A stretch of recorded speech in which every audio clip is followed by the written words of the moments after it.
প্ৰাদেশিকৃত পৌৰ কৰ্মচাৰীসকলৰ বকেয়া দৰমহা শীঘ্ৰেই মুকলি কৰাৰ আশ্বাস মন্ত্ৰী কৌশিক ৰায়ৰ। আজি গৃহ নিৰ্মাণ আৰু নগৰ পৰিক্ৰমা আদি বিভাগৰ মন্ত্ৰী কৌশিক ৰায়ৰ সভাপতিত্বত জনতা ভৱনৰ ব্লক বিত থকা তেওঁৰ কাৰ্যালয়ৰ সভাকক্ষত ৰাজ্যৰ বিভিন্ন প্ৰান্তৰ প্ৰাদেশিকৃত পৌৰ কৰ্মচাৰীসকলৰ প্ৰতিনিধিৰ সৈতে তেওঁলোকৰ বকেয়া দৰমহা আৰু অন্যান্য আনুষংগিক সমস্যাসমূহৰ বিষয়ে আলোচনা কৰিবলৈ এখন বৈঠক অনুষ্ঠিত হয়।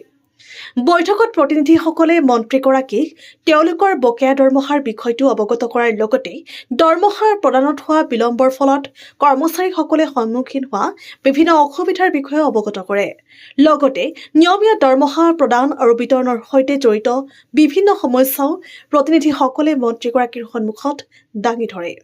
বিশদ আলোচনা আৰু মত বিনিময়ৰ অন্তত মন্ত্ৰী কৌশিক ৰায়ে প্ৰতিনিধিসকলক যোৱা ৫ মাহৰ বকেয়া দৰমহা অতি শীঘ্ৰেই মুকলি কৰা হ'ব বুলিও আশ্বাস প্ৰদান কৰে।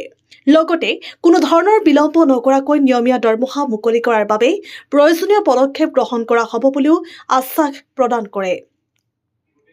মন্ত্ৰীগৰাকীয়ে পৌৰ কৰ্মচাৰীসকলৰ সমস্যাসমূহ চৰকাৰে গুৰুত্ব সহকাৰে বিবেচনা কৰিব বুলি উল্লেখ কৰাৰ লগতে সমস্যাসমূহ শীঘ্ৰেই সমাধানৰ বাবে সকলো প্ৰয়োজনীয় ব্যৱস্থা গ্ৰহণ কৰা হ'ব বুলিও তেওঁ কয়।